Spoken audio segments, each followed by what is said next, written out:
All right, so I want to talk about debarking and removing the sapwood from an Osage stave. I've tried a lot of different methods this past couple weeks. I've tried bandsaw, chainsaw log pillar, obviously draw knife always works. But I've come upon a method that I really like, one that was recommended to me by some of my friends, Jerry Stover, Rodney Wilson, Jason Grace. Oklahoma Self-Bow Society has several guys that harvest a lot of staves, and they recommended this Arbor Tech angle grinder attachment. And they're not cheap, they're about $125, but if you're doing a lot of staves, I feel like they're worth it. Really saves a lot of time and effort. I didn't like the chainsaw or the bandsaw method. This is pretty quick, and the learning curve isn't too bad. This is a little bit of a booger to learn how to use, but once you get it down, it's pretty easy. So this is not worth it if you have a couple staves. If you bought a stave and you need to debark it, draw knife is the cheapest, easiest way, or you could do your bandsaw if you have one. The chainsaw debarker is the worst method of all of them that I've tried.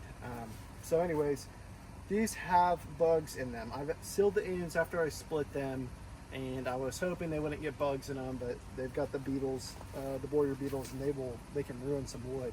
So luckily they work pretty slow. You have some time to get rid of them.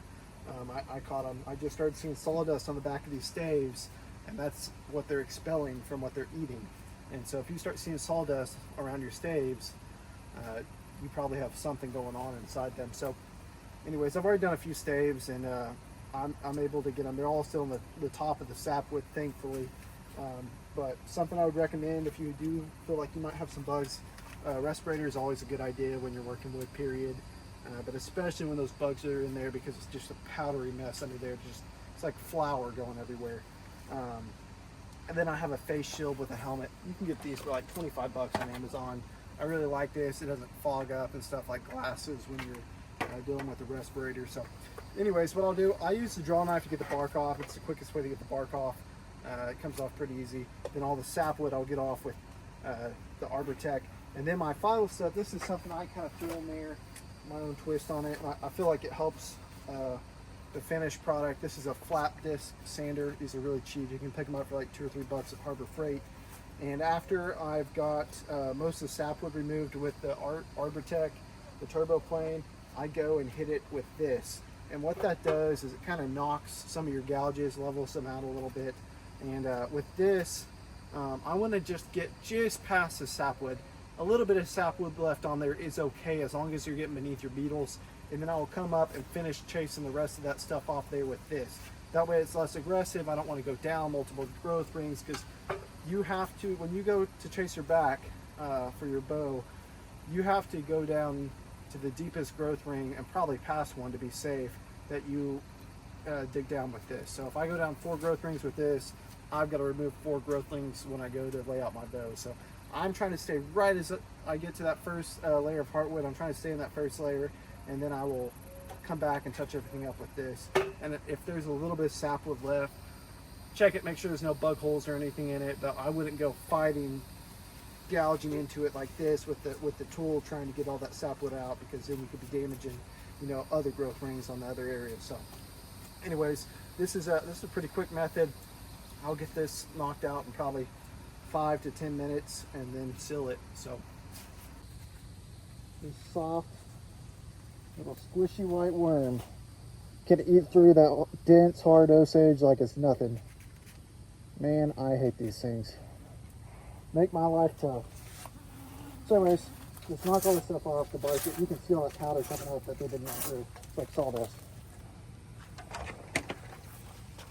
Alright, time for the turbo plane. So the method is to leave this edge raised, kinda. This is spinning this way into me. So I'm gonna keep that edge. I'm gonna go down just like that. You can see these holes where the bugs are. You want to get beneath all those. I'm going to try and get down to the sap, or past the sapwood to that first layer of heartwood, but I have seen these bugs go into heartwood. See, some people say they only stay in sapwood. Usually they're staves the bugs have been in for a long time, and I've seen them go down into the heartwood. But these, luckily I caught a lot of them early, really early, within a couple months of splitting these and cutting them. So hopefully they should all stay in the sapwood, but we'll see.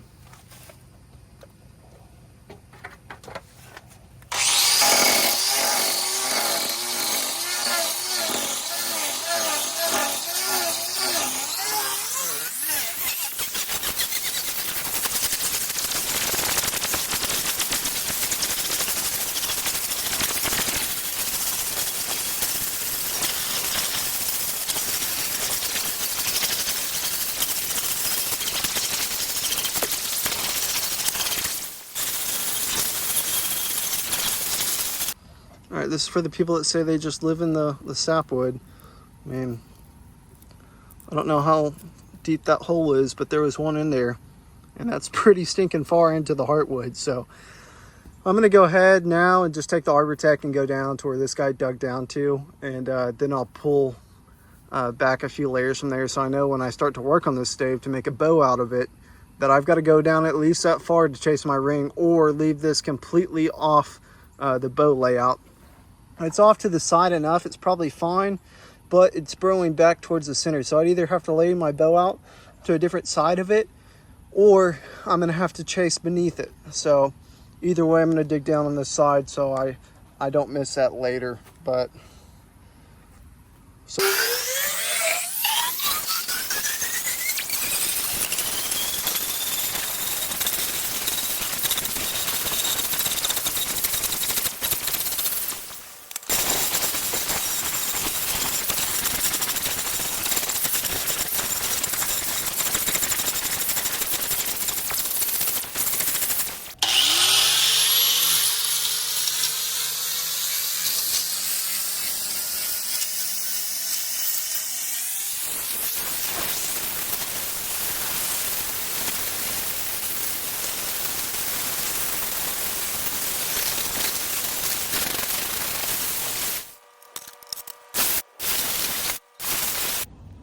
all right, so we'll take a look at this one together. The ends are still sealed from when I initially split them. You can see there's a few white spots left, but again, as long as there's no bugs in there, you should be good. See, and this is, you can still see a little remnant right there. I don't know if the light is good enough, but that middle right side, you can still see that little gouge where he was. So I can either lay my bow out to the side of it, or I have to go down that far, or cut it off here, depending on what length you're going for. But now all I have to do is seal it, and it should be good to go. No more worrying about bugs or checking if your bark's deteriorating or it got peeled off partially during the splitting or harvesting process. This is another reason you want to remove that sapwood and get a consistent back that you can seal, so you don't get checking and drying out. So now we'll seal it. All right, so here I'm just using Type Bond 2. It's a relatively inexpensive wood glue. It's like 25 bucks a gallon. And you can thin it. I do 1-to-1 water to glue, and it brushes on great.